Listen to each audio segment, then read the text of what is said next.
आपल्याला सगळ्यांना सोबत घेऊन राज्य करायचं आहे.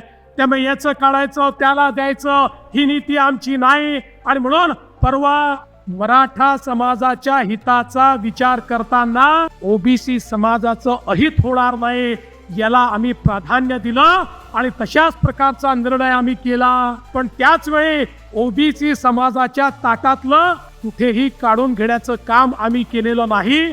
आणि म्हणून हा निर्णय असा आहे की या निर्णयामुळे मराठा समाजाचं तर हित झालं आहे, पण ओबीसी समाजाचं बिलकुल अहित आम्ही होऊ दिलेलं नाही. आणि मी या ठिकाणी सांगतो, जोपर्यंत हे सरकार आहे काहीही झालं तरी ओबीसीचं अहित आम्ही होऊ देणार नाही. तोपर्यंत छत्रपती शिवरायांसोबत लढणाऱ्या 18 पगड जातींना आम्ही मुख्यधारेमध्ये आणणार नाही. तोपर्यंत शिवकार्य कधीच पूर्ण होऊ शकत नाही. ओबीसींचा त्या ठिकाणी उत्थान, ओबीसींचा विकास म्हणजे शिवकार्य आहे आणि ते शिवकार्य केल्याशिवाय हे सरकार कधीच थांबणार नाही.